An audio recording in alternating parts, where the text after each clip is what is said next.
we started off with the story of Samson. I told you about Judges, how the book of Judges is the book that follows after the book of, what book? What book comes after Judges? Judges come after? Joshua. Who's Joshua? Joshua actually is the Hebrew name Jesus. For those of you who don't know that. And so, he's the one who leads the Israelites into the promised land, and they defeat their enemies, and they take the promised land. So, is that a story about a person named Joshua or somebody else? Who's the somebody else? Jesus. Right. Why is it a story about Jesus Christ? Because Christ takes us to the kingdom of heaven. He gets us into the victorious city. He makes us victorious against our enemies. Is the Old Testament talking about, people fighting with each other? No.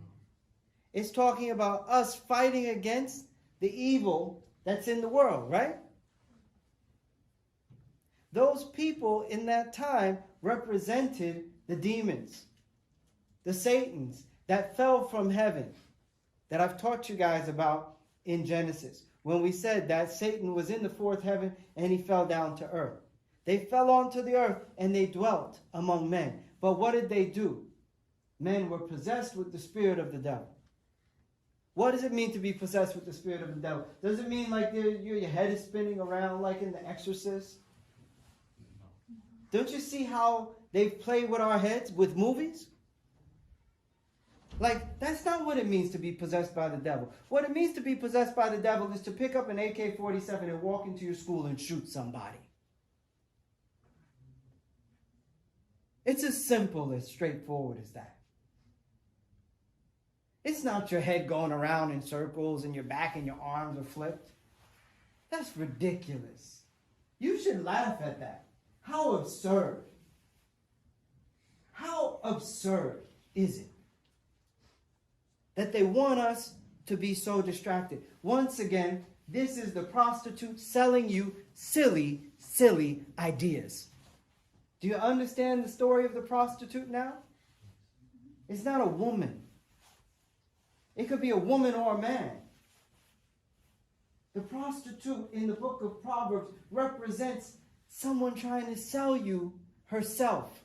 But what she has to offer is really not anything of value. The devil is constantly trying to sell us himself. He's trying to attract us to him. So he dresses himself up. He sprays perfume. He makes himself look beautiful. And then he presents himself to us. By the time we get to the Apostle St. John in the book of Revelation, he says that Babylon, that woman, that city who had filled all the hearts of mankind with her wine, has finally fallen. The Christians who believed in our Lord and Savior Jesus Christ were no longer attracted to the things of the world, but they had overcome the world through baptism, through faith, through prayer, through fasting. And so there is an attraction now between us and God. So what should we be attracted to? Are we supposed to be like Samson, who was the servant of God, called from his mother's womb, and then he turns and he's attracted to someone outside of his community? No. Our first attraction is to God. And so your lesson about virginity should have taught you that virgins are married to God. As long as you are a virgin, you're already married to God. And after you get married, then you're married to another person. St. Paul teaches about this as I taught you in marriage in chapter 7. and that the husband and the wife should separate themselves from each other for the purpose of getting closer to God again. Because God is attracted to us. God desires us. And we have to desire God. This is the essence of Christian attraction. It is not looking at the eyes or the hair or the hands or the feet. It is looking at the soul of the individual. So when you guys start to think about who you're attracted to, think about being attracted to somebody not based on the outside appearance, but what's on the inside of a person. Correct? Now that is kind of hard to do. Because as you get older, you're inundated, or somebody sells you the idea that in order for you to be attractive, you have to look a certain way, right? How many of you have thought about, like some new fashionable stuff lately? Come on, let me see. I know all of y'all have been, we all been there, done that. Right. How many of you guys over here think about, how your hair looks when you get your cut? This idea of trying to dress ourselves up and be fashionable is important for us to resist it. Now, how do we resist it? The way I did it was I just learned to make myself conservative. Conservative means just be neat. Do you understand?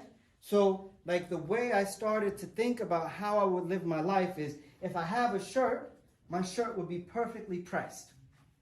Do you understand? I would go and I would get like starch and spray it on there, and I'd get an iron, I'd make it perfect, and everybody would be like, wow, your shirt is crisp. But it would be a plain shirt. Do you understand? It wouldn't be anything different than anybody else. You wouldn't even, but I took care of the details. Do you understand? As a Christian, if you want to overcome this fight that you're going to have in this world, just learn to be neat. When somebody asks you, how do you like to dress? Just, I like to be neat. I like to be clean. Do you understand?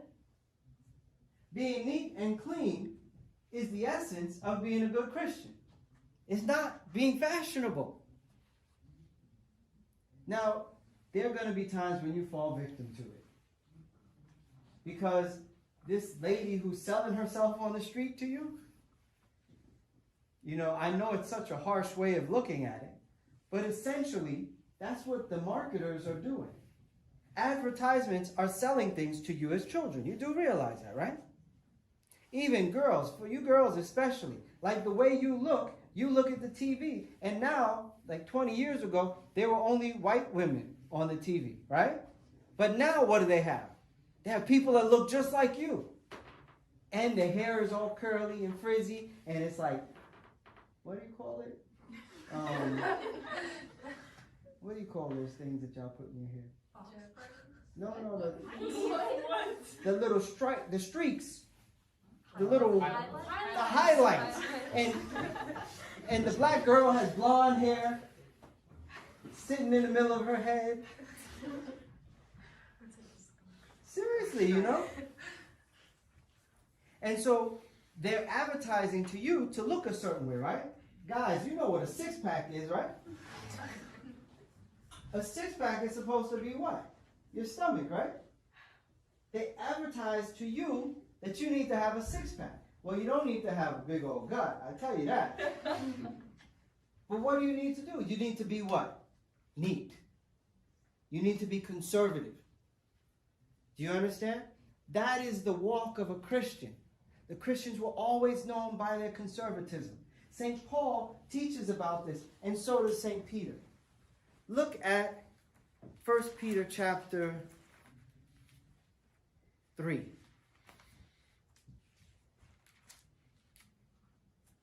St. Peter in 1 Peter chapter 3 says, in the same manner, you wives, being subject to your husbands, if any obey not the word, they also may, without the word, be won by the behavior of the wives.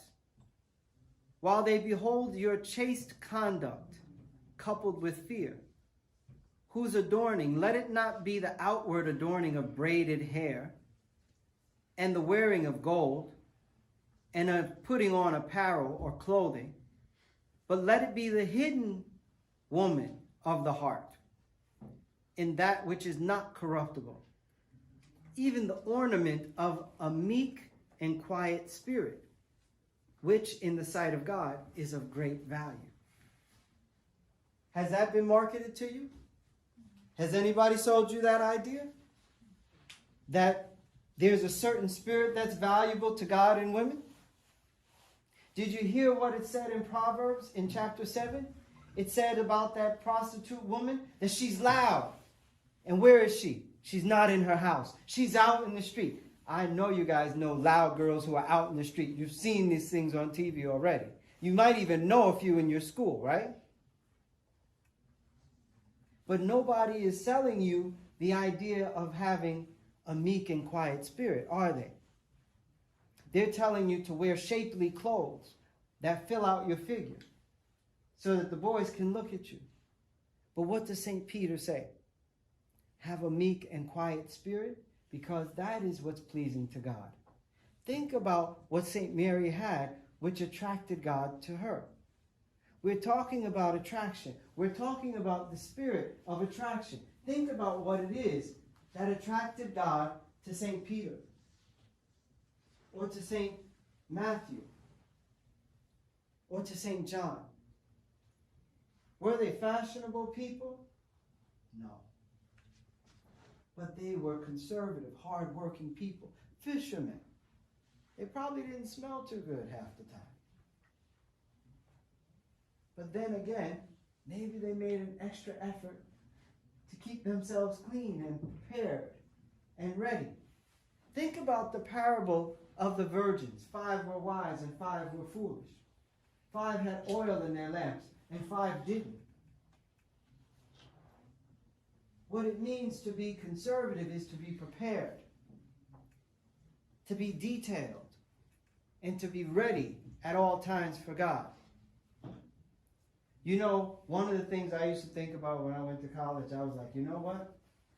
I convinced myself. I had all kinds of tricks to psych myself out. So I was in college and I was like, I know how I'm not going to go out with my friends. I just don't want to be in the club going like this and the last day comes. Like, oh God. You understand? You got to think like that. So I always told myself, you don't want to be in the club dancing and then God comes and you're just like, there's no excuse, right? Because you don't know when the day is coming where God is going to come. But your friends will say to you, that prostitute lady that's selling this idea will say to you, buy this. This is good for you. That's what the book of Proverbs is teaching you. Don't listen to someone who's standing on the street selling you a bunch of ideas that are not from your Father. So Proverbs chapter 7 begins, my son, remember the things that your father has taught you. Follow the commandments of God and you will be okay. So they sell you ideas about how you should look, how you should live. And so this woman is actually a culture. It's like a world culture that's spreading. Popular culture is what we call it these days. It's popular in Korea, it's popular in America or Canada or in Mexico or in France. It's just popular with everybody. Do you understand? And so this culture has been spreading and spreading. Now in today's world, there's all types of things in your schools. They teach you about LGBTQ. This is an old thing. You guys know that St. Paul wrote about this in Romans? Romans chapter 2, St. Paul talks about how the LGBTQ lifestyle had been spread already. This is not something new. Don't you guys know the story of Sodom and Gomorrah? The only thing now is they found a new way to do what? Sell it. You're getting it now. They're just selling it differently. And this time they're selling it and a lot more people are buying it because of the way they sell it. Do you understand? They changed the packaging. St. Paul, when he speaks about this, what does he say?